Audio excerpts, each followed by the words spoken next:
Hai, Waalaikumsalam. Aduh, gemeteran nih. Aduh, jangan dong. Mbak, Ya, besok gagal nih bioskop mau dibuka. Gimana? iya. Gimana dong? Iya, kalau mau dijabarin panjang nih, karena kalau Nggak apa-apa. secara eh, industri film, Hmm. secara ya aku juga kan insan film gitu ya, pasti kita sedih karena itu kan istilahnya dapur kita, Ya, tempat kita. Kalau dibilang hanya bekerja tuh tidak sepenuhnya hanya bekerja gitu, karena seniman itu kurasa, ya nggak tahu ya, seniman hmm. itu kurasa adalah salah satu manusia-manusia yang beruntung. Aku nggak yakin ada seniman itu yang merasa dia bekerja dalam berkarya gitu Hmm. ya kan. Kecuali emang yang mau dicari uang sama popularitas, nah itu beda ya. Kita tidak menyebutnya seniman gitu. Tapi Ya, kalau seniman itu pasti kita tidak merasa bekerja. Jadi betapa beruntungnya kita ya kan bisa bekerja di passion, maksudnya di jiwa raga kita gitu kan. Nah, sekarang jiwa raga kita itu lagi bisa dibilang sektor yang benar-benar nggak bisa bergerak, terutama bioskop ya. Itu ya. kalau sektor lain kan kita lihat pelan-pelan mencari some kind of adjustment gitu, Semacam ya kan? polanya gitu ya. Ya polanya ya kita ada bisa aja sih akan ada diwacanakan drive-in bioskop, Kayak ya yang di Batam. kan? Ya, kayak di Batam kemarin filmku ada yang Iya. tayang di situ. Terus kemudian di Jakarta. Oh, sebentar. Halo, silahkan. Beginilah kalau dari rumah sambil wawancara sambil ibu rumah tangga ya kan. Siapa? London Enggak atau? asisten. Oh, Enggak asisten. asisten. Oke. Asisten aku lagi mau ini swab test tuh. Aku kasih lihat. Eh, bukan. Oh, ya kan? Oh, oke. Sip. Mantap. Tetap jaga protokol kesehatan. Ya, karena kemarin kan kita baru dari Jogja. Oh, nanti aku cerita tentang yang di Jogja itu apa ya. Itu salah satu, Boleh. ada suatu karya seni adaptasi keadaan. Cila. Nah, Oh, tapi oke. ya memang bioskop ini ada ya mungkin drive atau online online bioskop. Ada Hmm. juga kan ada yang dialihkan filmnya kemudian dijual ke OTT, ke Netflix, Iflix, Mox atau apa dan lain View dan lain sebagainya kan banyak gitu. Ah, Tetapi kan tetap berbeda ya gitu. Nah, bioskop ini kan tempat memang kita mengumpulkan banyak orang yang memang itu adalah salah satu protokoler yang benar-benar harus dihindari gitu. Jadi ya lokasi syuting itu sendiri kan juga mengumpulkan banyak orang, tapi bisa disiasati dengan ya itu dia semuanya swab test ya kan. Setelah hmm. semuanya jelas, baru karantina pemain. Jadi begitu kita udah dedikasi untuk oke, gue mau ikut project ini gitu, mungkin kali ya ke depan ya kita tidak bisa pulang pergi mungkin sementara selama keadaan masih seperti ini. Tapi ya tetap berbeda. Jadi ya kalau dibilang secara insan film pastinya berduka. Berduka. Tuh, kan langsung sedih kan gue. Tetapi sebagai manusia uh, yang punya empati, yang punya rasa kemanusiaan dan Hmm. kebersamaan untuk manusia-manusia lainnya, ya kita harus menerima pelan-pelan ikhlas dan beradaptasi dengan keadaan gitu. Nggak bisa dipaksa untuk dibuka karena keadaan. Kalau keadaan kita ya aku nggak tahu ya, aku nggak mau berandai-andai.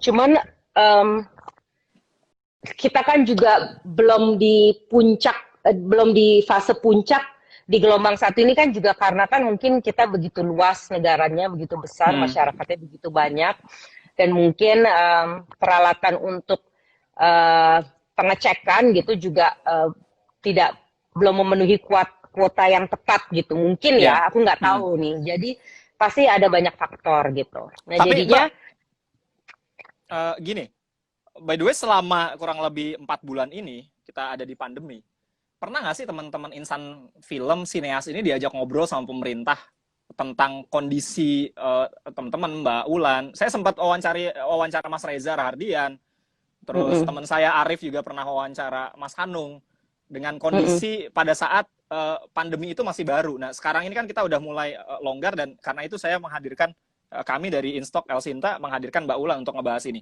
Tapi selama kurang lebih 4 bulan ini, pernah nggak sih diajak sama pemerintah ngebahas tentang ini? Insan film di Indonesia? Udah pasti pernah lah, dan selain pernah, kitanya juga pernah approach gitu. Cuman kebetulan memang aku tidak ikutan gitu, tapi kan kita kan ada community, kita ada asosiasi gitu. Biasanya tuh asosiasi menginformasikan atau mengupdate gitu. Ada, jadi ya memang apa yang dibicarakan itu adalah upaya-upaya waktu di awal kan bagaimana membantu gitu. Maksudnya ini kan sektor ada banyak sekali. Jadi setiap sektor itu pasti akan approach atau di-approach untuk what to do gitu ya kan. Apa yang bisa dilakukan selama keadaan seperti ini untuk ya setidaknya menjaga atau mensejahterakan. Kalau dibilang mensejahterakan, ya sulit ya, karena kan keadaan juga seperti ini. Tapi apa setidaknya yang bisa diupayakan untuk membantu gitu ya kan. Waktu pertama kan kita bisa mendaftar, ada link-link gitu yang kita sebarkan ke seniman-seniman, seniman panggung kah, seniman film, pokoknya detail gitu kan. Dan kemudian kita bisa mendaftarkan untuk meminta bantuan atau lain sebagainya, itu ada seperti itu. Dan kemudian kan memang banyak terjadi pertemuan-pertemuan, entah pertemuan langsung yang sangat terbatas atau pertemuan secara online yang dilakukan, kemudian membahas apa sih yang bisa dikerjakan gitu, dikerjakan dalam keadaan seperti ini ya. Akhirnya kan terbentuk banyak wadah-wadah kesenian online gitu. Wadah-wadah kesenian online, detailnya kalau diceritakan ya panjang, tapi kemudian setiap asosiasi, setiap sektor kesenian itu ya akhirnya membuat platform masing-masing apa yang bisa dilakukan, apa yang bisa diperbantukan gitu, kurang lebih seperti itu gitu. Jadi ya kalau buat ke depan kan akhirnya sekarang tadinya kan kita pikir kita tidak akan selama ini, tapi melihat perkembangan kayak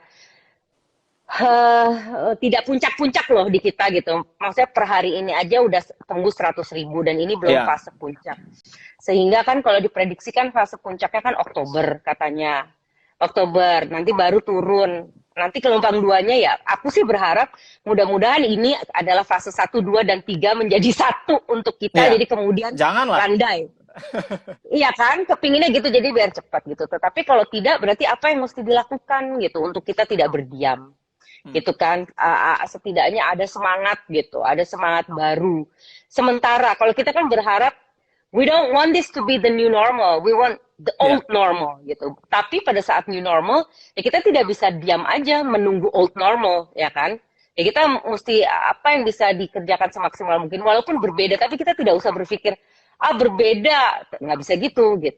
Kayak contohnya kemarin aku salut sama Titi Mangsa Foundation yang diprakarsai oleh beberapa teman, salah satunya ada Happy Salma, terus yang lainnya aku kurang tahu.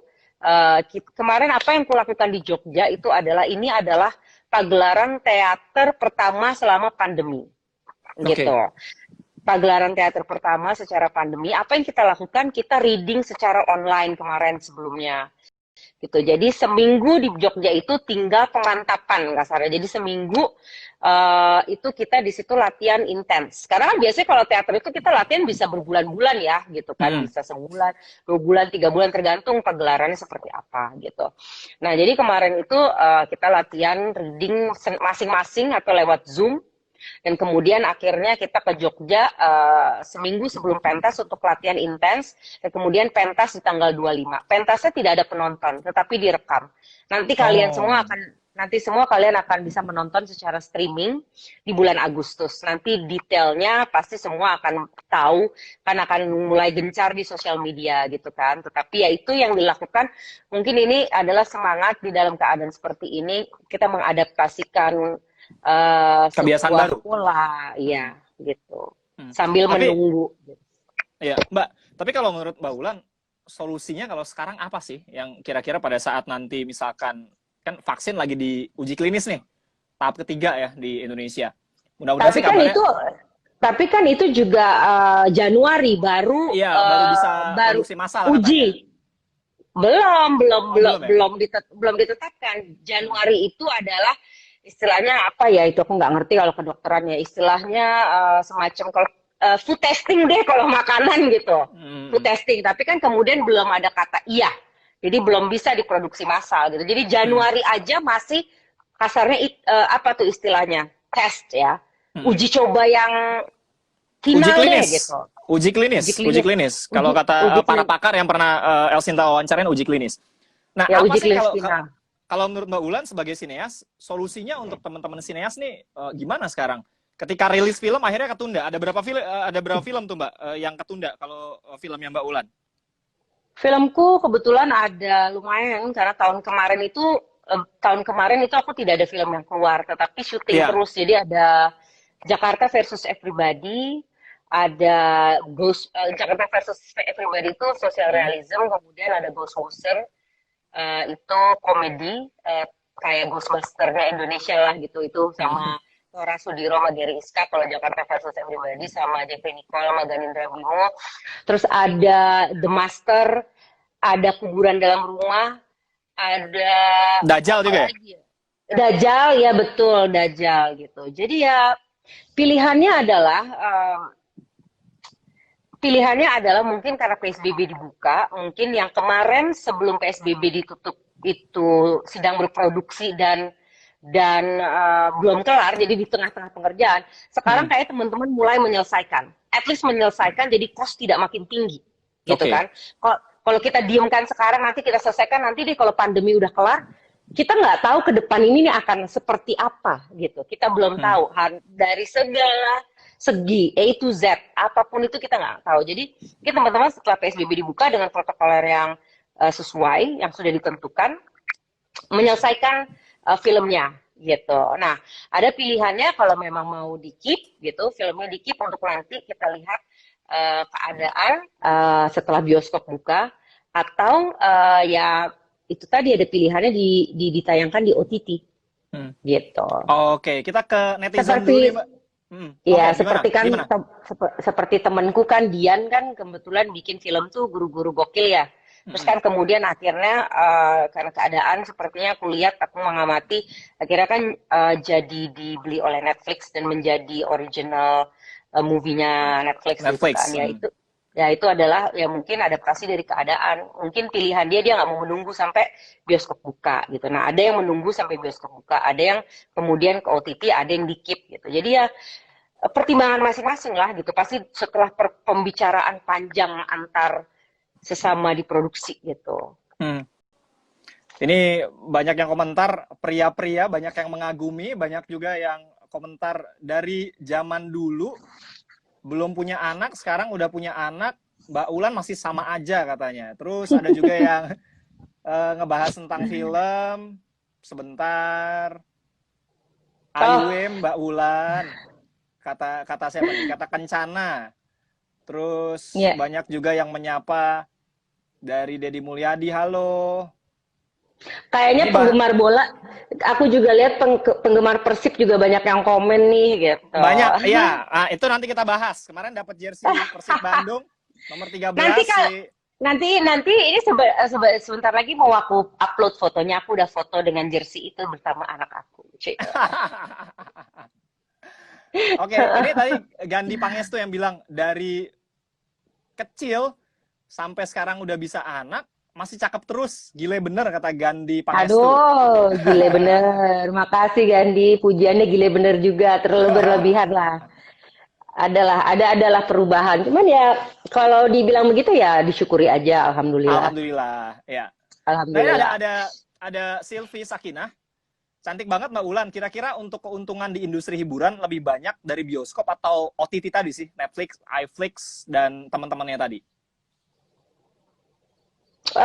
Gini ya, jadi sebenarnya semuanya itu gambling sih, to be honest ya. Jadi tidak ada matematika yang akurat, tepat untuk membuat sebuah prediksi. Kalau prediksi kan kita bisa kayak mengupayakan membuat film sebaik mungkin, kemudian membuat promo sebaik dan seluas mungkin untuk mendapatkan penonton. Tapi kemudian yang nanti membeli tiket itu kan, taktik dan trik kita apakah bekerja kan itu kembali akhirnya at the end of the day it's tangan Tuhan juga kan yang bekerja ya kan gitu. walau semua sudah diupayakan gitu kan. Tetapi kita bisa melihat itu dari hari pertama, begitu hari pertama keluar gitu, itu kita bisa melihat ini film kira-kira akan end up atau berakhir di final dengan penonton berapa tuh kurang lebih udah ada lah hitungannya. Nah biasanya kan formulasinya apa sih? aduh formulasinya panjang deh, ribet. Kalau di sini kan nggak semua orang film, nggak semua juga kepingin tahu ya kan, kecuali kita lagi bahasnya memang ini sekolah film gitu kan. Nah gitu biasanya udah akan terlihat gitu, wah ini ya biasanya akan terlihat kalau misalnya di hari pertama 50.000, 100.000 itu kita akan udah bisa menghitung kita kira-kira kelipatan-kelipatan sampai akhirnya di 5 hari, 10 hari, 2 minggu tuh berapa. Di bawah 10.000 tuh akan jadi berapa end up-nya gitu, kurang lebih kasarnya lah gitu kita bisa lihat. Nah, sehingga sekarang gini, industri kita tuh rada berbeda nih sama di luar. Di luar kan ada studio, sistem studio dan lain sebagainya. Sedangkan kita memang bergantung kepada tiket gitu. Ini nanti ini panjang, ini salah satunya tiket gitu. Tetapi kemudian kalau memang kita jeli, ya kan, kita bisa sudah menutup biaya produksi dari sponsor. Nah itu andalan kita juga nih di industri film Indonesia untuk bundling dengan products gitu atau sponsorship atau apapun yang bisa menutup cost produksi gitu. Sehingga nanti pure dari tiket itu ya, sehingga bisa lumayan untung gitu. Tapi kan kalau misalnya tidak ada sponsorship yang tertutup atau bagaimana gitu, apalagi kalau investor kan hitung-hitungannya udah hitung-hitungan bisnis lain nih gitu kan. Nah itu juga jadi berbeda. Memang ada masanya kan bisa dibeli TV gitu. Kalau film baru yang baru keluar bioskop itu dibeli TV lumayan gitu. Apalagi kalau sebelum filmnya keluar di bioskop sudah bekerja sama dari awal gitu, udah bekerja dari awal gitu. Jadi bukan film yang udah jadi mau keluar di bioskop baru ditawarkan ke TV, tapi udah dari awal saat produksi berjalan, saat preparation atau persiapan kerjasama itu udah ada gitu. Itu juga menguntungkan gitu. Kemudian ada lagi menjual ke OTT gitu. Nah ke OTT ini apa, setelah film turun atau menjadi original filmnya, original productionnya dari OTT tersebut. OTT itu juga beda. Itu beda harga gitu ya. Mungkin kalau Guru-Guru Gokil gitu karena itu film baru ya kan, kemudian akhirnya tayang di Netflix kayak The Night Come For Us kan juga. Ya. Ya mungkin besar gitu. Tapi kan sekarang begini, keadaan seperti ini kita juga nggak tahu ya dealing dari setiap produksi gitu. Tetapi ya jadi nggak bisa dijawab satu. Misalnya pertanyaan, coba jelasin menguntungkan OTT atau TV.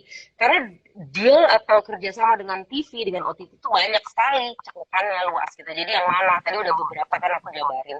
Dan masih banyak lagi bisa kerjasama yang lain. Bisa dibuat dari awal memang bekerjasama dengan OTT tersebut gitu. Mbak, ngomongin tentang keluarga, aku kepoin dan teman-teman atau followersnya Mbak Ulan pasti ngepoin juga. Beberapa waktu yang lalu, Shalom, anak pertamanya Mbak Ulan kan baru graduation ya, di salah satu university di UK.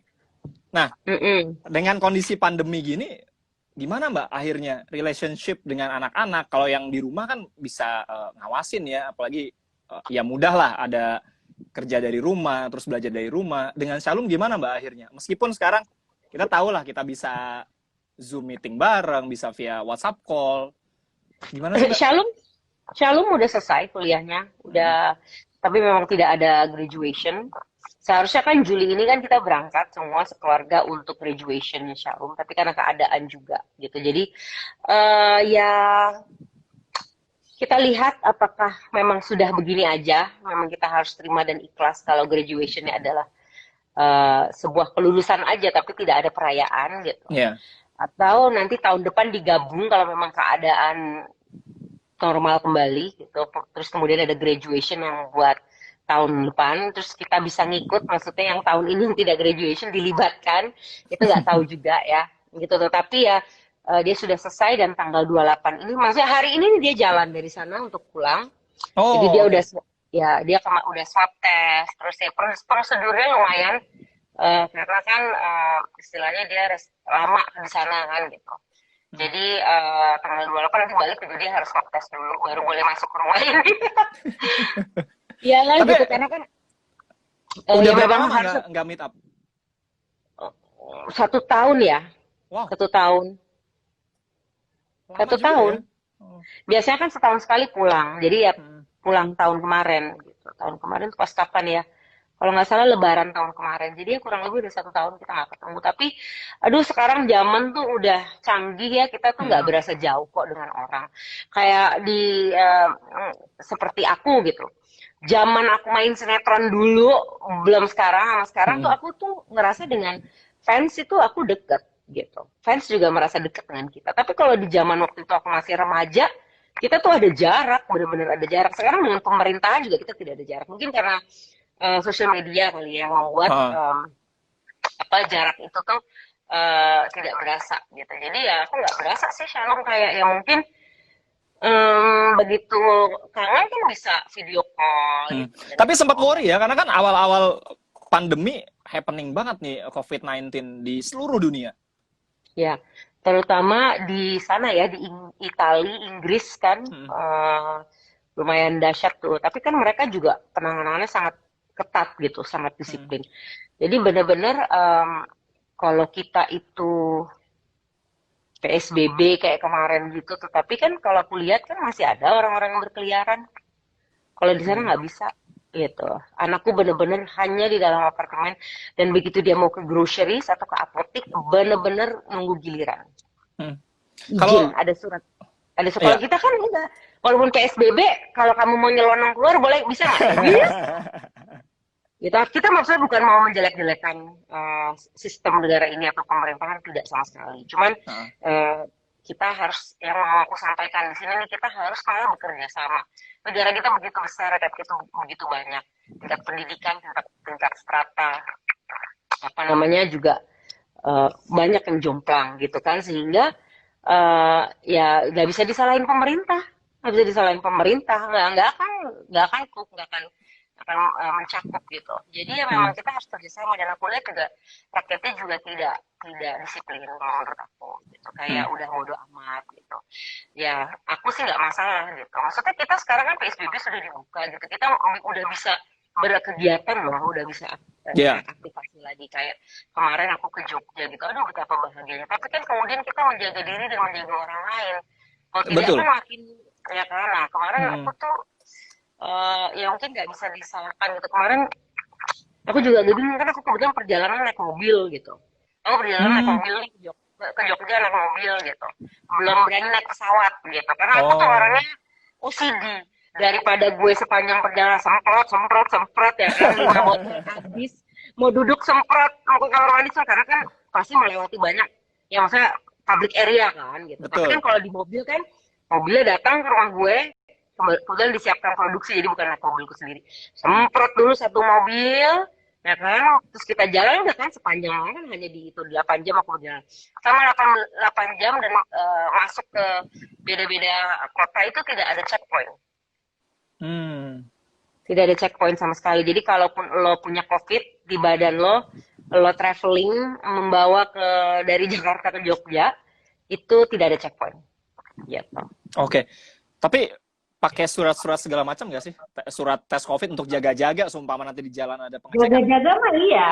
Kalau aku sih iya, karena aku bertanggung jawab terhadap diriku dan manusia-manusia lainnya gitu kan. Tetapi tidak ada checkpoint, jadi nggak usah bawa surat juga nggak apa-apa, bisa. Ini aku kasih tahu. Ini nanti mungkin kalau ada pemerintah yang lihat marah kali ya. Maafin ya. Tapi Tapi kita nggak mau apa-apa. bicara Ini, iya, ya, ini fakta kita loh. mau Ini bicara fakta. jujur. Jadi mungkin bisa diperbaiki, atau kalau memang pemerintah tidak cope untuk itu kan, kita juga tahu keriuhannya, kita bantu pemerintah juga lah gitu kan, kita bantu pemerintah juga itu. Jadi dari situ aku mulai, oh berarti benar ini kalau prediksi-prediksi luar, fase kita tuh mungkin tertinggi akan di Gitu. Jadi ya itu aku dari situ melihat bahwa ya berarti kita memang harus bekerja sama, karena ya mungkin udah terlalu tidak terjangkau mungkin. Hmm. Jadi memang butuh kerjasama yang keras dari dari kita sama-sama gitu. Aku juga kemarin bukannya, aku juga maksudnya aku juga bukan orang yang bisa diem. kayak kemarin kan mungkin orang melihat dari luarnya aja, oh Wulan perjalanan ke Jogja, tapi kan tidak tahu precaution apa yang aku lakukan untuk diriku, gitu kan. Dan mengamati keadaan, dari situ kan aku juga jadi tahu, oh keadaan kita tuh seperti ini, dan penanggulangannya tuh kurang lebih seperti ini. Jadi apa yang bisa kita bantu, apa yang bisa kita lakukan gitu. Jadi ya kalau prediksi dari luar Oktober baru fase tertinggi ya bisa masuk akal gitu, dengan melihat keadaan rakyatnya. Ya, kita tidak usah menyalahkan rakyatnya dulu, terus baru ya penanganannya gitu. Ya kayak aku lihat juga kayak di Jakarta kan sekarang udah ditutup-tutupin lagi di SCBD gitu. Iya. Itu pasti SCBD karena ya pasti awal mulanya karena ketidakdisiplinan. Padahal kalau disiplin, insya Allah tidak akan ada penyebaran, maksudnya tidak akan ada penyebaran yang lebih luas lagi gitu kan, dengan tetap bisa berkegiatan, tetap mau naik sepeda gitu, tetap mau lari, tetap mau berkegiatan atau apapun gitu, tapi dijaga. Nah, masalahnya kemarin agak lost dikit kayaknya manusianya kayaknya euforia, merasa ya euforia ya kan. Iyalah, gitu. udah 3 bulan kan kondisi betul-betul diperketat, ketika dilonggarkan ya semuanya mau bergerak lah gitu istilahnya. Lupa. Padahal tinggal sambil jaga gitu. Iya. Ya gitu. Nah, ngomongin soal kegiatan sosial, kan aktif juga nih di kegiatan sosial, terus sebagai ibu rumah tangga, mendidik anak-anak juga, sebagai pengusaha juga, sebagai penutup, Mbak.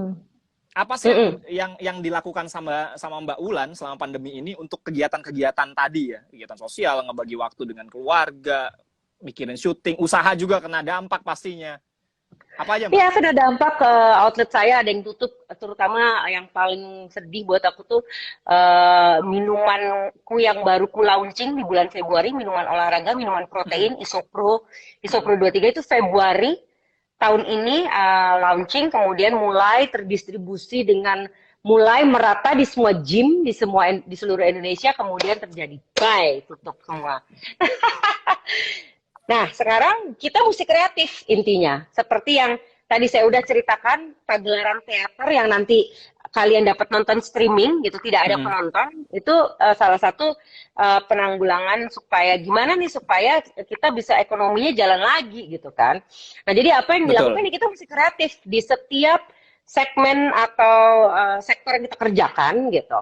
Apa yang bisa dimaksimalkan di dalam keadaan ini? Ya, mungkin kalau misalnya ini aku ambil simple, yang mungkin dipindah ke digital semaksimal mungkin, penjualan atau tokonya gitu dipindah semua secara digital dulu gitu, dengan protokoler precaution COVID-19 yang maksimal sehingga orang percaya gitu. Nah, misalnya kayak minuman protein aku, untungnya si Isopro ini selain dia untuk building muscle, protein kan kita butuh untuk imunitas kita, untuk menjaga imun kita kan gitu. Jadi mungkin nih misalnya kita lagi sharing soal bisnis gitu, ya mungkin bukan gimmick ya, karena ini juga benar adanya gitu, tetapi kemudian waktu itu kan kampanye kita kan benar-benar building muscle, which is memang protein untuk building muscle, tapi kemudian di keadaan ini protein juga dibutuhkan untuk menjaga imunitas.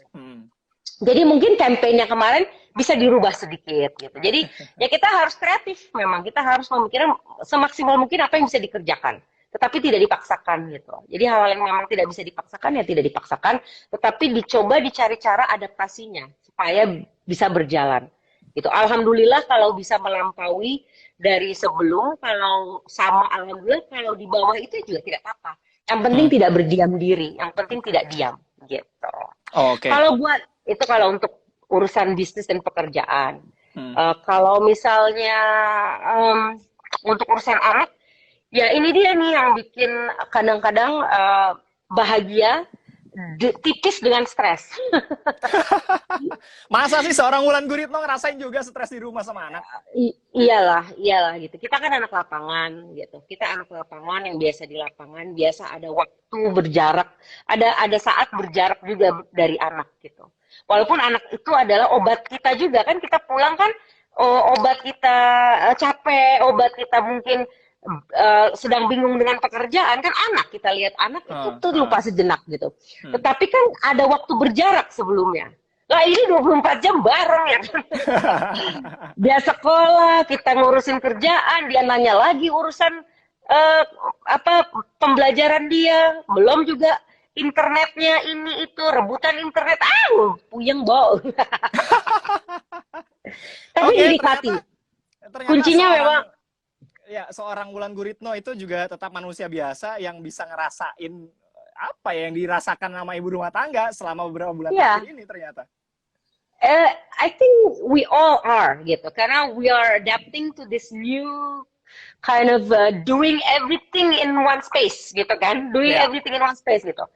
Kurasa semua pasti beradaptasi dan ada problem yang terjadi, tapi kemudian kita mencari solusi. Itulah gunanya kita manusia kan, mencari solusi di setiap permasalahan yang ada gitu. Kalau enggak ya kita tidak akan grow, nggak akan tumbuh, nggak akan grow. Kita nggak akan akhirnya menemukan adaptasi untuk keadaan ini apa. Kalau tidak ada bentrok itu terjadi, jadi ya udah dibiarkan bentrok itu terjadi. Begitu itu terjadi, kemudian kita cari solusi. Solusi sekali dua kali belum tentu itulah jawabannya, gitu kan? Nanti ada bentrokan lagi. Kemudian ya mungkin memang di keadaan seperti ini kita memang harus surrender aja sih. Kita harus surrender. Kalau kunci aku tips, kalau misalnya orang kayak tips lo apalan, mungkin tipsnya bekerja di gue, belum tentu di orang, tapi bekerja di gue atas proses 3 bulan 4 bulan ini, naik turunnya di kehidupan gue gitu, dan beradaptasi dari segala pekerjaan dan urusan rumah tangga. Jadi ternyata yang membuat kita bisa thinking clear untuk akhirnya mendapatkan way out atau solusi dalam apapun tuh, satu, surrender, and ya kita melakukan. Jadi kita tetap harus bangun bergerak setiap hari. Semangat apapun yang bisa dikerjakan gitu. Tapi kita surrender dan kita tidak berandai-andai. Jadi take one thing at a time gitu. Jadi kalau dulu kan kita bisa bikin plan 1 bulan, 6 bulan, 1 tahun. Jadi nggak usah orang 3 bulan ke depan kita juga belum tahu keadaannya kayak apa gitu. Tapi kita sekarang the now aja. The now what you can do best hari ini, udah itu aja.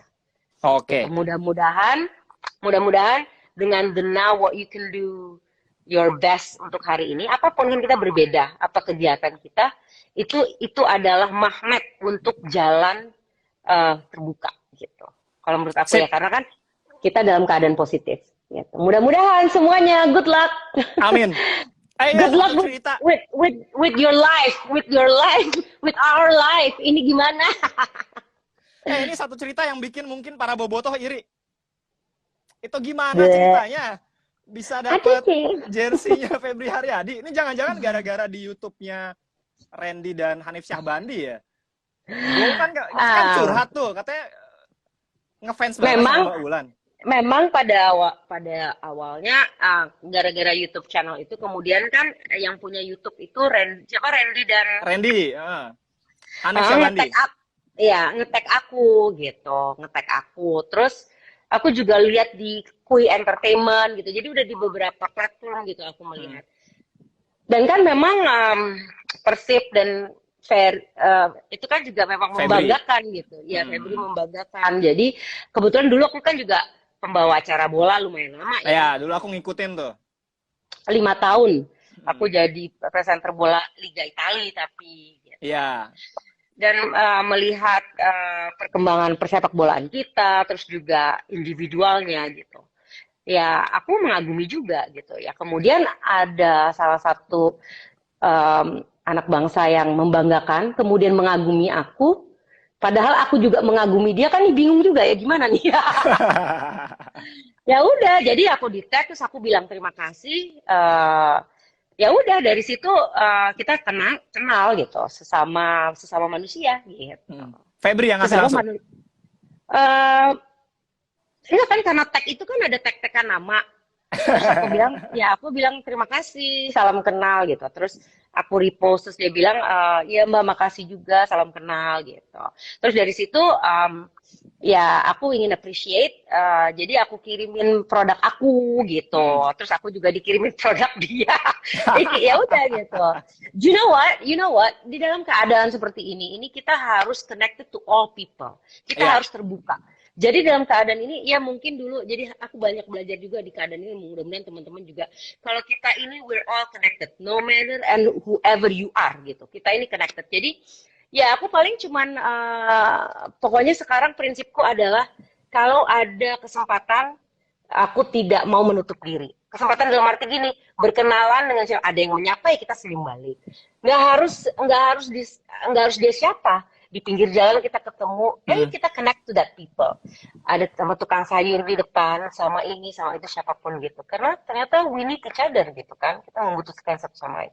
Tidak apalagi dalam keadaan gini. Jadi kita harus membuka diri kita dan kita harus merangkul siapapun itu. Gitu sih prinsip Oke. aku. Stay positif dan kita menyebarkan positif ke semua orang ya, Mbak.